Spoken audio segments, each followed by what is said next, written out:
You're listening to Data Center Therapy. Please take a number, and an engineer will be right with you.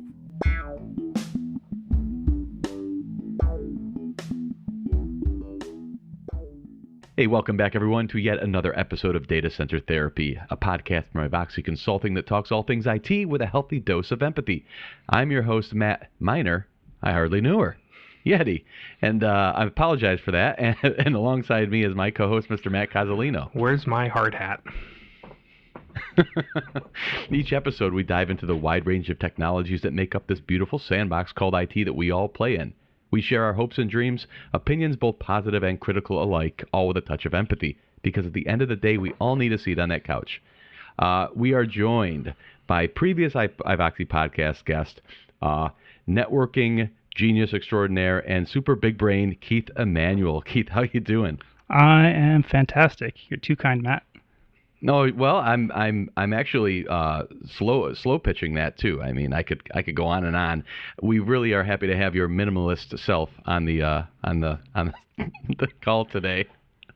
Welcome. That's a little inside joke to pick on Keith. He's a very minimalist guy, and so when we're talking about like, oh, we need this for the podcast, we need that, and we're like, Keith, we'll send that to you. I don't want. He's like basically he's Jon Snow with the throne. I don't want it. Well, what's the quote? You know, the things that you own end up owning you. There you go. I hadn't heard. Is that like a Soviet Russia thing? No, that's from it's from a movie. From Fight Club. There you go. I actually just happened to watch that the other day. Yeah, there you go. I think I saw that movie once when I was too young to grasp it, or maybe just not paying attention. Mm-hmm. So I haven't watched it since, but I love David Fincher is my favorite director by far. Like everything he does is incredible. So I have to go back and check that out, I think. Yeah. That's Tyler Durden, right? That was Tyler Durden. That was yeah, I mean, that was him. You can't miss the cultural references, himself, right? I mean, even if you haven't seen it, it feels like you know at least something about it because of just how pervasive it's been. What's the second rule of Fight Club? You don't talk about... Wait. Exactly. That's it. Yeah. You got me. Well, anyway, we're bringing Keith on because we're kind of riding the wave of one of the hot topics in our culture right now, and it is cryptocurrency. And Keith has done some... we'll find out, right? But I'm curious to see if it's just a personal interest, or if Keith was already a cryptocurrency or cryptography guy, or things. It's one of those topics I think that you can really get down into the rabbit hole because cryptocurrency by itself is not the foundation of what makes cryptocurrency, right? Before cryptocurrency, there were things that precluded it that ended up being foundational building blocks of it, and I think we can all agree that level of understanding is kind of in the upper echelon of complexity in what we do in IT. I mean, cryptography, definitely a complex topic. But we're going to try to touch on all bits and pieces and see if we can't keep you all awake for the next 30 minutes or so. Try hopefully to make riveted, your though. brain not bleed. Yeah. Well, we can wrap this up. Keith, Dogecoin, buy or sell? Stay away. I mean, proceed with caution. Due diligence, right? Do your research. I know. What you're getting into. Should have teased everybody with his call and said at the end of the podcast we'll be giving our unsolicited advice. We are not brokers, and so blah blah blah disclaimer for the rest of this call. Yeah. So Keith, give me some background on your interest in cryptocurrency. So my interest in cryptocurrency was I've had multiple touch points with it. It's more of in the past sorry guys. In the past I would be drinking with friends, and then I would hear about Bitcoin, going up to the stratosphere and then crashing down to a particular number. So it went up to like $1,000 and then went back down to like $400. And then it was just up and down and up and down. Yeah. Really volatile. Yeah. And so that happened once in like 2012 or 2013-ish. Again in 2016, 2017, I missed that wave. And then in 2020, Bitcoin crashed, and I wanted to know why the hell people were buying this thing. So before, I thought it was just like magical internet money, and I didn't understand, why it had intrinsic value. So during like the 2017 phase, I was kind of looking at the mechanics of it, figuring out, the technical aspects of it, for a couple months, and then, but the knowing the technicals of Bitcoin does not really give you a reason to purchase it. That doesn't really impact the investment side of it. Yeah. So I'm completely coming at like my interest in Bitcoin is completely financially motivated. I have a little bit of Bitcoin as a disclaimer, so you can whatever I say, you can kind of color in with that. Because you want it to appreciate and be worth more. Yeah, Keith, in light of that, can you go to whatismyip.com and let me know what your public IP address is? I just want to test a couple things. Just kidding. Send in the script, kiddies. Give me that Bitcoin, Keith. So I think one of the big questions is like, how does a coin get created? Like, where do these magical coins come from? Well, all coins, when they're created, they need to be mined. And so mining is a process where we are taking a bunch of Bitcoin transactions and validating whether or not we're taking a bunch of Bitcoin transactions and kind of recording them onto the blockchain, which is a distributed ledger. The first Bitcoin was mined in of itself, so it had an immaculate conception. And interesting. Yeah.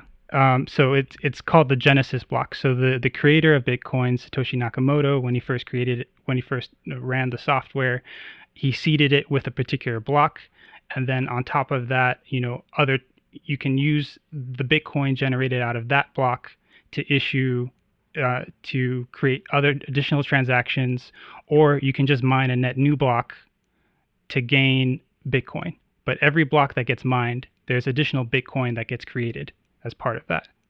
Okay. And is that the same block as the blockchains referred to? That is the same block that the blockchain refers to. So the blockchain, but it's a different blockchain.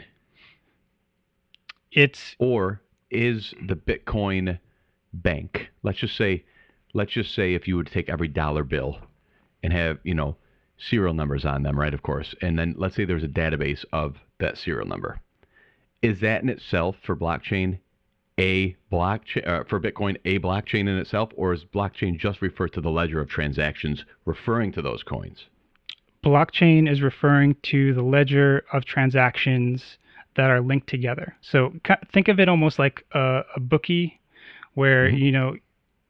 You can tell he's from Boston. Does he have a baseball bat? Okay. Shylock. There you go. Right. So they're writing the transactions down on a piece of paper. Everyone can see this particular piece of paper. So in terms of determining who has the coins, we're not necessarily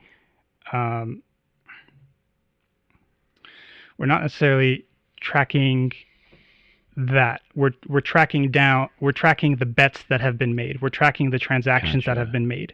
And then the coin inventory, that doesn't really have that's not in a blockchain necessarily. That when I create a Bitcoin, when I mine a Bitcoin, that's not on a blockchain, but the ledger of transactions referring to those coins is.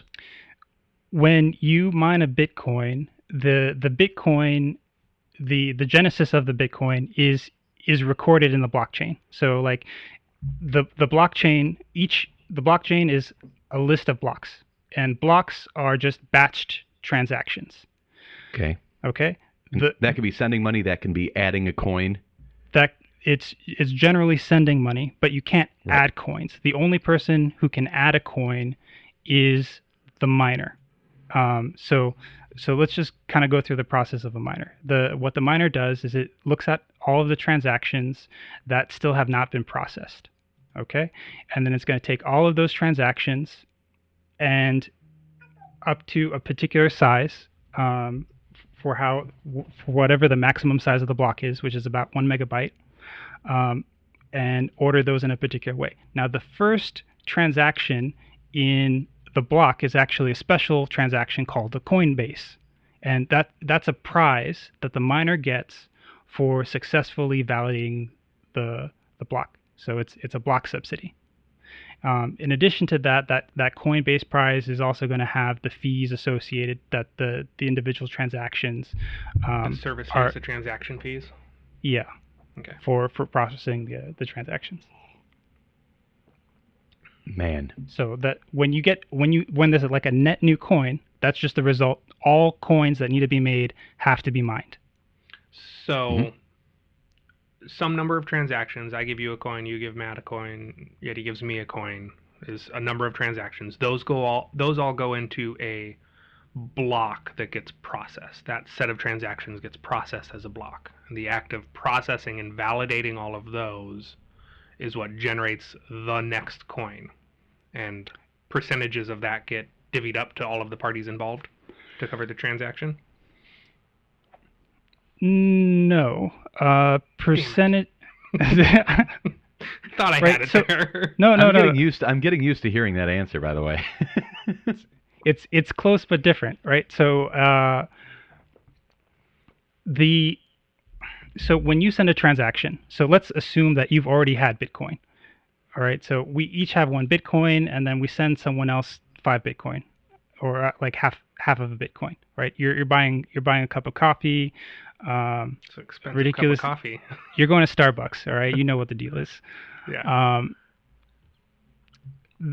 When you're sending money, or when you're sending Bitcoin to someone else, you're sending the Bitcoin to their address. They have a wallet address that you're sending it to, and then there's almost like a conservation of energy or a conservation of Bitcoin. So let's say you had... It's ironic in itself, but yeah.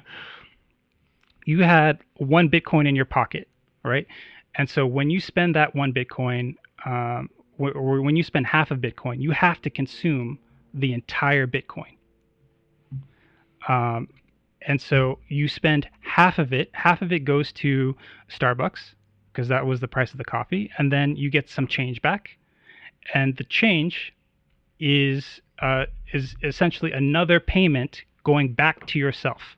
Mm-hmm. Okay, and then there's a little bit of discrepancy between, like, if you were to add up the change that you paid back to yourself plus the price of the coffee, it doesn't add up to the sum total of what you had in your pocket originally. It's going to be a little bit less, and that little bit less is the fees that you're giving to the miners. Okay, so so in terms of, so we didn't create any new coins in the process. We just kind of shuffled around the values of who has what of an existing quantity. That's all transactions. That's all transactions, right? But then in the process of creating a new block, which are issued on average every 10 minutes, the miners are granted a subsidy of the Coinbase, or the block reward. So the percentage of the total service fees, a sum of that goes to the miner that validates the block? All of the service fees plus an additional reward, and that additional reward decreases over time. So when Bitcoin first started up, it was like 50 Bitcoin per block mined. Right now, it's like 6.5. So that's kind of what's holding me up 6.25. is given all of this validation seems to be a lot of work, the mining process to make a block. Doesn't that slow down the transaction? Like, I go and I send Cozzo money. How long does that take to really be validated in Cozzo's wallet?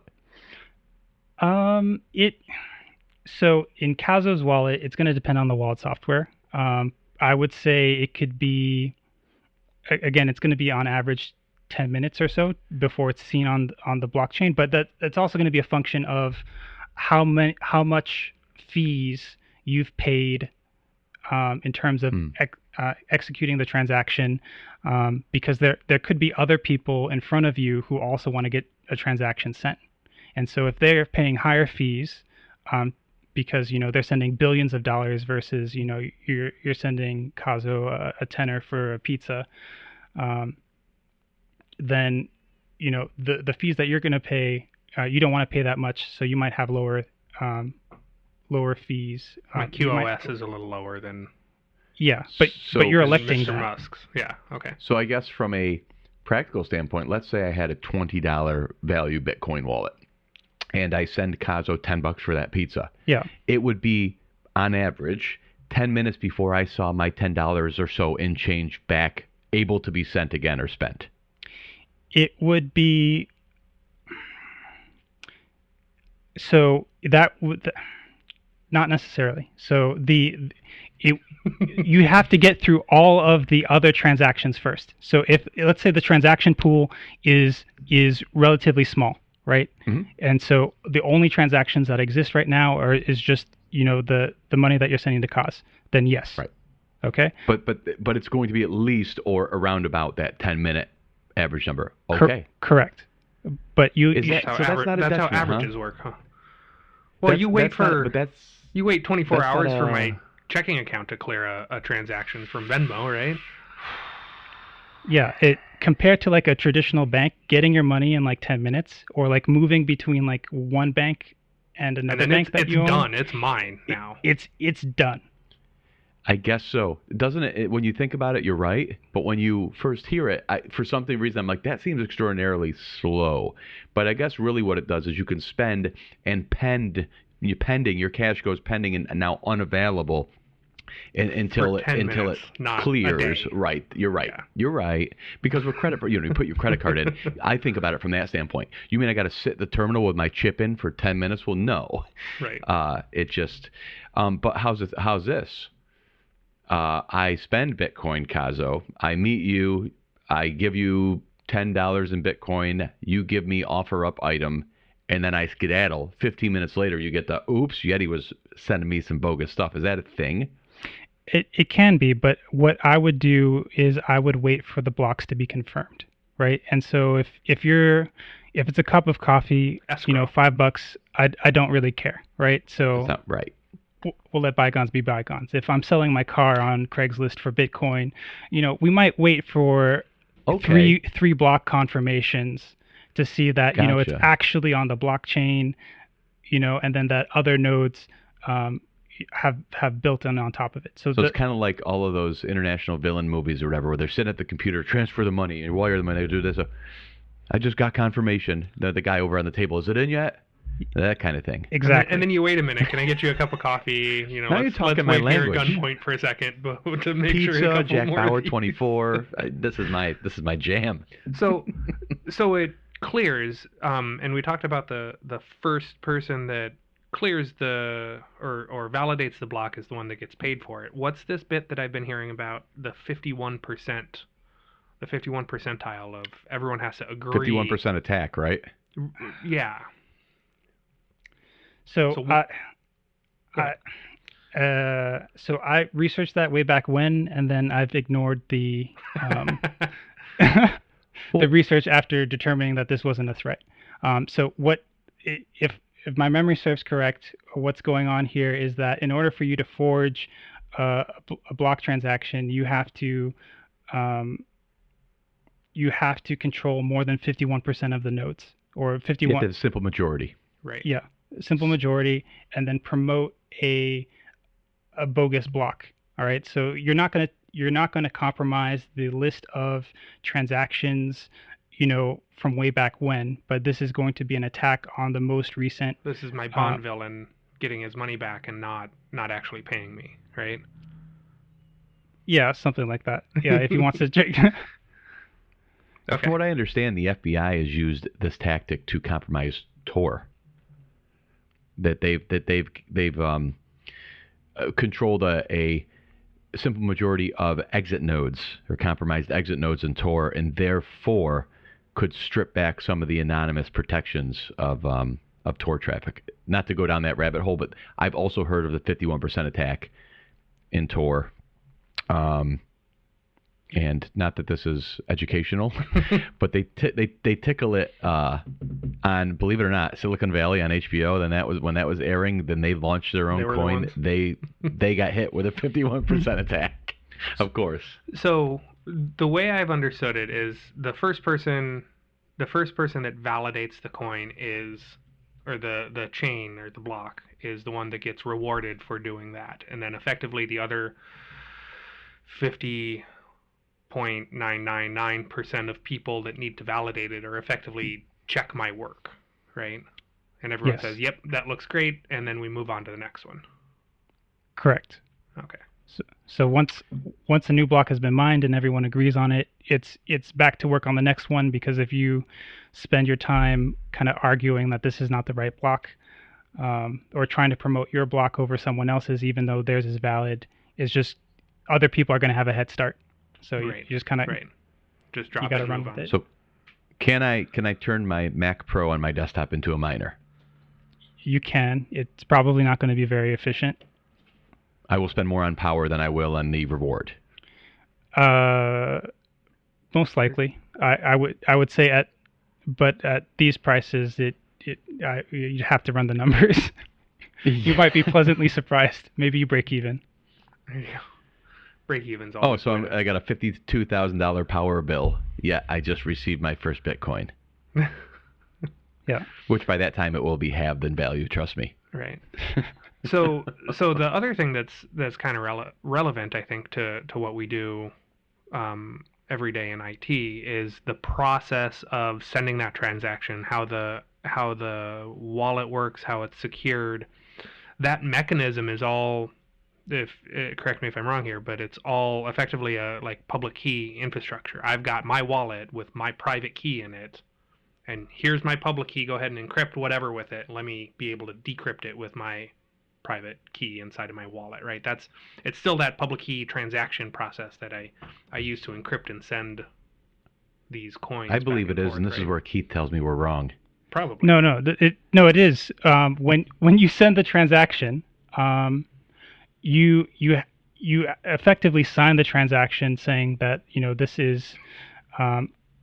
You effectively sign the transaction saying I am the owner of this particular Bitcoin public address, and so you give them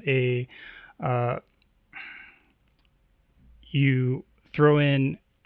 So there's two scripts. One script is the locking key, which is essentially the public key used to encrypt some bit of information. Mm-hmm. And then inside the transaction, you also have the unlock key, which is going to be a piece of text written with using the private key that can be unlocked with the public key that was denoted in the transaction, right? So when you're sending we actually do have to push. So there's the my key for my side of the transaction, your key for your side of the transaction, and then the actual key for the coin itself, right? And I have to give you that key for the coin itself, right? You're not transferring the keys for the coin. That's so no keys have been transferred. We're just transferring the values of the coin. So when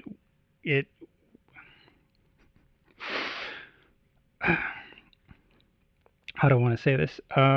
It's almost like having a locker. Your public key corresponds to a locker, and then when you send someone money, you're not transferring your locker. You're just putting the money in an envelope and throwing it in their locker.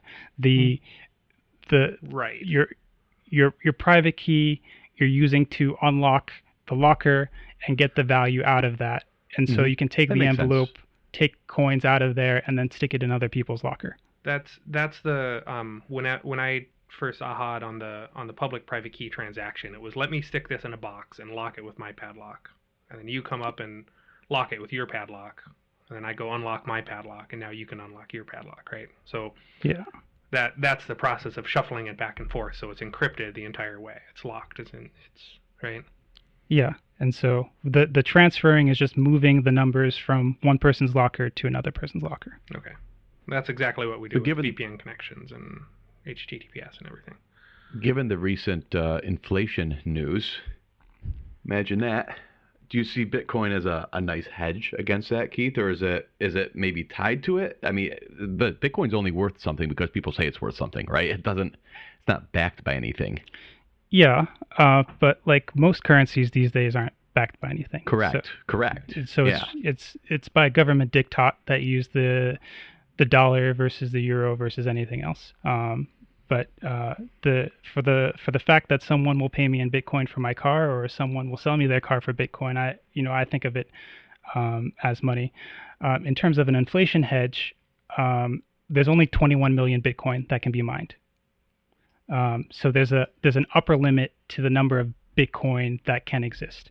But in terms of dollars, there's really. Yep, there's only 21 billion Bitcoin that can exist. Well, we can go down into the millionths of a fraction of a Bitcoin. Yeah, so the atomic unit of a Bitcoin is a Satoshi, named after the person who invented Bitcoin. But 100 million Satoshi is equal to 1 Bitcoin.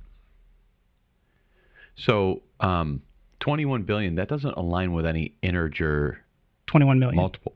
21 million. That doesn't line up. That's not like 8-bit, 16-bit, 32-bit. Yeah. What is the limiting factor in that number? What creates that limit? It's based off of the issuing cycle. So initially, when Bitcoin was created, every block that was mined, you would get 50 Bitcoin, right? And then after every 4 years or so, there's a process called the halvening, in which case the Bitcoin issuance is cut in half. All right, so after the first 4 years, it's like a decaying. Yes, it's an exponential decay, and so half-life. Yes, and so as time progresses, the exponential decay is going to get smaller and smaller, and you're just going to get to this limit of 21 million Bitcoin. Because we're not generating anymore.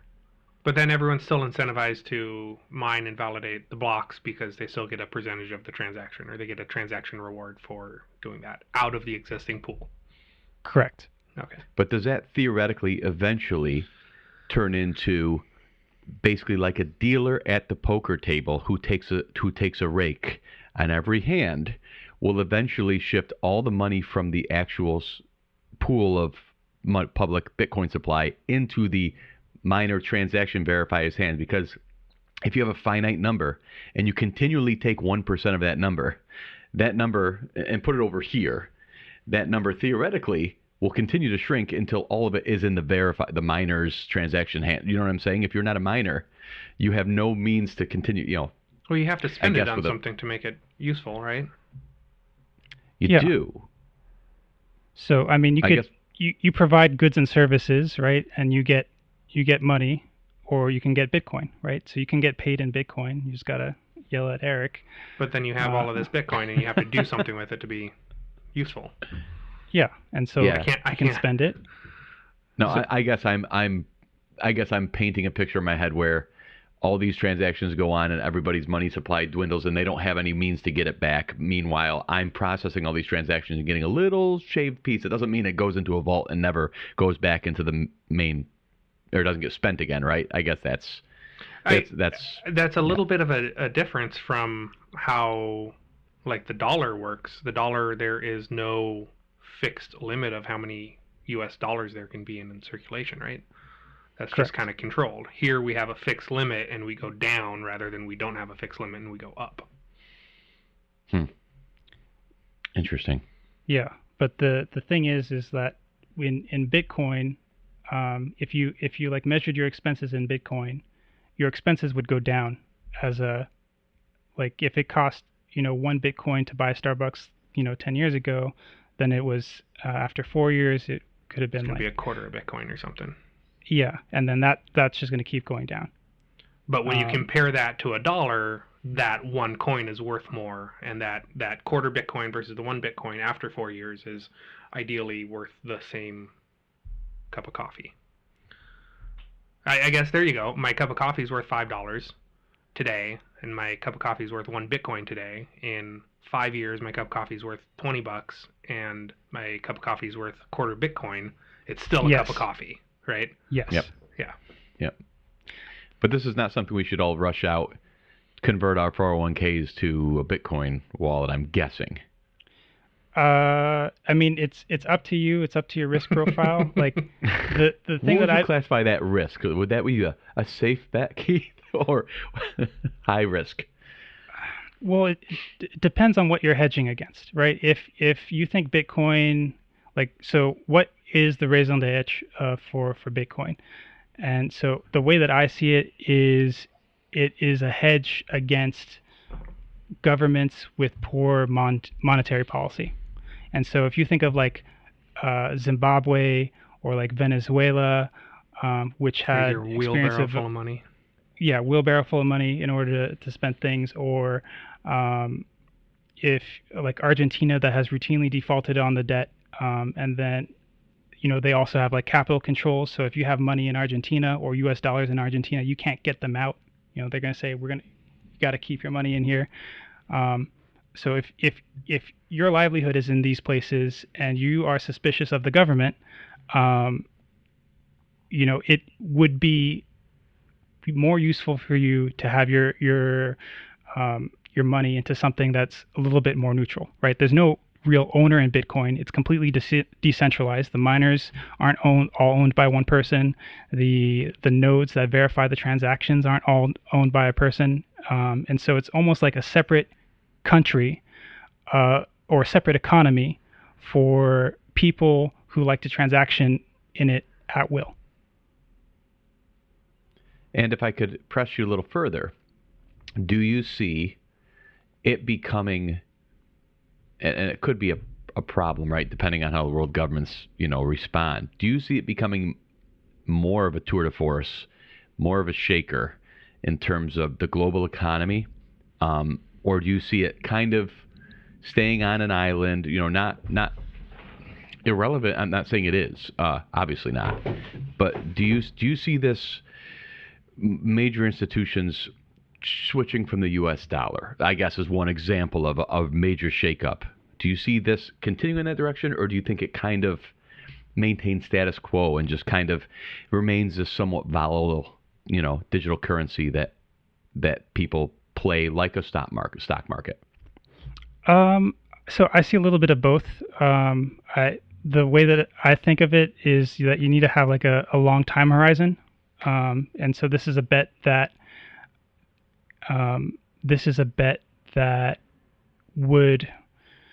you have to be comfortable with the possibility of being wrong for a long period of time. So it's almost like investing in a startup at the really early stages of one.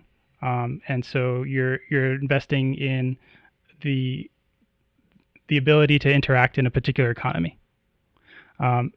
So yes, there's a lot of market speculation on Bitcoin in the short term. And I think with the coronavirus and everything that's kind of going on there, with governments having to react and a whole bunch of loans and stimulus and money that they have to borrow or repay or just print, not just the U.S., but this could be countries all over the world, that it as a hedge against your local government, I would expect to see Bitcoin having more of a role as as if the situation gets worse in other countries, or anywhere else in particular. We really just need more people to say, yes, I'm going to use this. That's right. That's where the more places I can use it, the more places I can spend it, the more it's worth, because more people are on board. It's worth what it's worth because people say it's worth. Yeah. Yes. Which is pretty cool. Man, that is way too much in the morning. I mean, coffee number 2 or 3, I don't think even. But Keith, I appreciate you trying to walk us through this. it's difficult. And as we were kind of talking about on the prep, for me, there are certain things you come to an assumption on and you just say, I'm okay not understanding that. I just know it's a building block. I know it's that way because it's that way. And I can go ahead and understand the stuff at layer 4, 5, 6, 7 to use a network analogy, right? I don't need to understand layer 1. I just know it works and it's there. This is one of those things, at least for me personally, that I still need to see how layer 1 works for me to really, truly grasp layers 2 and north of that. So you just sent me on a wild goose chase. Here's the thing. I don't even know that I'm interested in cryptocurrency or even, cryptography as a base. It's one of those things I've taken for granted using certs and client and server certificates and all of that while having, admittedly probably a thinner understanding of the actual underlying how it's working principle. Just I know that it works. But at the same time, the clear deficiency in my brain about understanding of this now is starting to earworm me, and I want to understand just because I don't like to be thwarted by a guy from Boston, of all things. New York rivalry never ends. Never. You hear Brady bought Bitcoin? If I can walk down a produce aisle in a Boston supermarket without hearing Yankees sucks, then we'll call peace. Probably not going to happen. No, probably not. No, that's okay. Keith, thanks for joining us, man. This was super enlightening, and I'm guessing we're going to probably have some deeper follow-ups on some narrower pieces of this in the future. So appreciate the time and the effort, man. Always good to have you on. Yeah, happy to be here. Thanks, guys. Thanks, buddy. Cozzo, you got anything else before we wrap? No, I'm good. Yeah, I got you're that. Good, dude. Hi, Murph. All right, then, for Keith and Matt, I am Matt. Thanks for listening to Data Center Therapy. Have a good day, everyone.